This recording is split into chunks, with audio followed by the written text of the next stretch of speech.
Welcome to our Projects in iOS course from Edgionics. My name is Brett. In this lesson, we're going to shuffle our answers using our shuffle function. This is going to give us some randomization on the answers so they're not always presented the same. Okay, so we're going to begin filling out this next quiz function. So I'm going to do number, and this is going to grab a question. So we're going to make use of the random number generator again. We're going to do arc for random. We're going to use uniform, and let's see here, we want to do questions count, and I think these are going to be the correct number of parentheses we'll need as well. So I want that to be a UINT 32. Now we're going to start making use of number. So we'll have the question we're working with, we'll have questions, we'll pass in numbers, so that should get us a random question.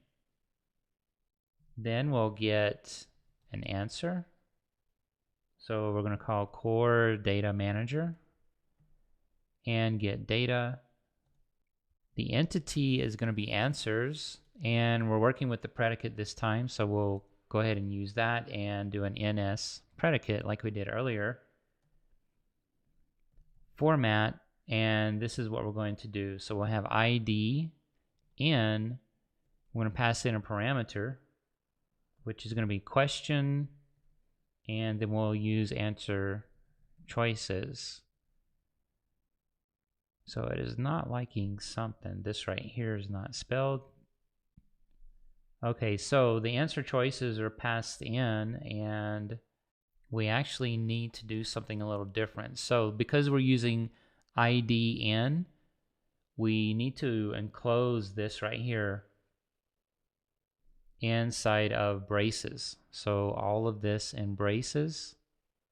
Let's see, I think this will go here. And we have two parentheses, then we can do as answers. And that should handle that part. Now we can do create answer IDs. Then we can do question label text.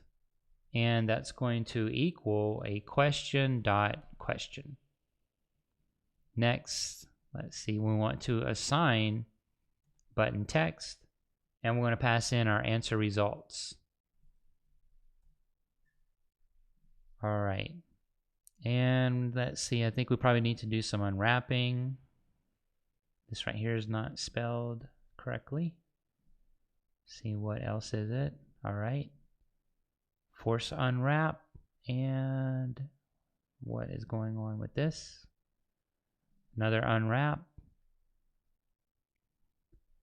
So I think that handles everything for next quiz. So what we're doing here is we're getting a random number, passing that in. Now we're making sure this number cannot be more than the count, so we don't go out of the index. Then we query the answers entities, and we want an ID that is going to be within the answer choices of that question. So we get back those answers. Then we do create answer IDs, so that we pull apart the answer IDs, which are strings, and create integers out of those. Then we take our question, assign the text into the UI. Then we assign the answers onto the button text. So that is what we're going to do now. And I think we may have had right here a function for that. So here we're going to do answer ID, or IDs shuffled equals shuffle array, and then what we're passing in here are the answer IDs. So making sure that they're going to be random. Then we'll have let answer 1 equal answers filter, and then what we're doing now, getting the ID. So this is the object. The answer object is the $0, and then we're actually accessing the ID attribute on that and saying, does it equal answer IDs shuffled? And we're just checking the first item there. I'll close my brace and we'll do first here to grab the first item because that is an array. And from there, we can do button 5 and set title. Whoops, we want to set title. And we want this one. So we're going to say answer 1, answer. Then the UI control state is going to be normal. All right, so here we can just go ahead and start doing a quick test. Now we're going to need some tags, I believe. Right here we'll have button 5 tag equals answer 1 ID as integer. So that way we can make the match further down the line. And we're going to do a cast. And we're going to go ahead and fix this. So if we run this, then everything should kick off. And let's see, we have next quiz, we assign the button text. So I'm going to go ahead and run this, see if we get any kind of answer text. And if our button 5 also gets any kind of text. Go into precedence. So let's see, terminating uncaught exception. We have to scroll all the way to the top to see this. Probably at least one constraint in the following. Try this, so that's not it. Tilted cover. So let's see, this might be a little more difficult to find. So it's not really giving me any clear feedback there. What I can do is go into the detail view and look at some of the last few functions. So it might be in here. Could be in there, it could be in the shuffle. Let's see, I'm going to put a breakpoint right there and run.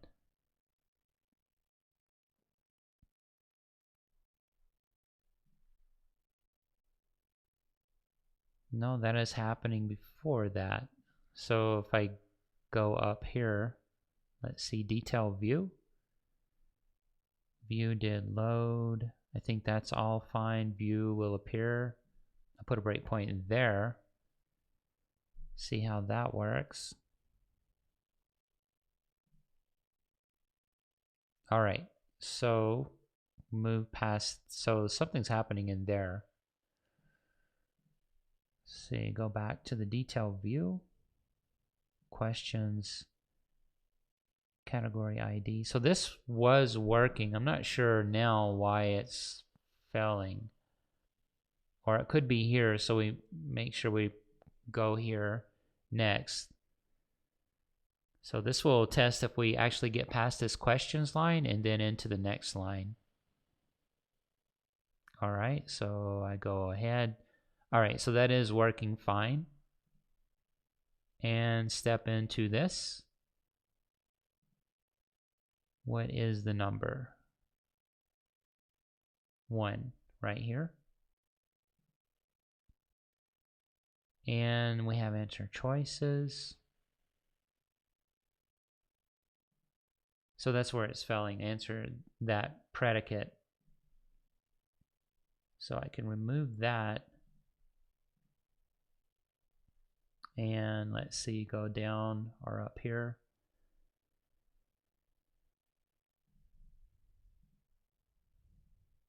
Jump to definition. Put a breakpoint there. Answers, format in, question answer choices. All right, so I'm going to run this again. Now we're just kind of figuring out why is this predicate falling apart. Precedence. Can remove this. Jump to our predicate and go inside of get data. Well, actually, I didn't want it to go that far. All right, so let's see.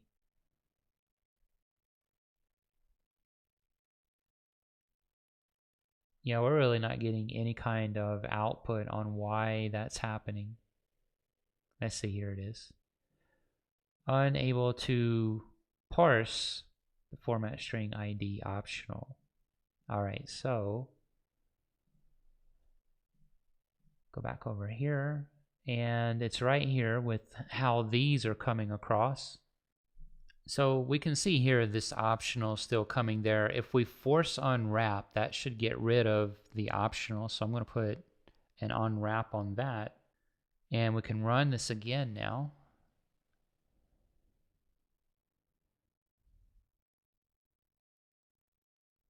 Presidents. All right, see if this works. Still not working. See if I can find another exception in here. Unable to parse string. So this is close. We should have ID in. So the looks like part of this did not come across. Our in is gone, and we can remove that extra space. That's where that space right there is coming from. So I must have taken in out at some point. Run this again. You'll notice that exception is a little further up in the stack, so I just have to scroll up a little bit and was able to find that. So finally that is working. I'm going to try and let this run out and see what happens. Remove this breakpoint because we'll keep hitting it. All right, so there we go. We have Grover Cleveland. That is working. What about next? Remove this. Let's see, Franklin Pierce. So that is changing. We have 1877 to 1881. That is changing. So our text down here is changing. Looks like that is working. What we need to do is just do a little bit of resizing on our 4 buttons here to make them a little smaller and make the text a little smaller, because we know we're going to have 2 names coming across on them, maybe even a letter, middle initial. So we'll need to make them smaller so they can all fit in there. And what we're going to do is keep on working on our other buttons in the next lesson.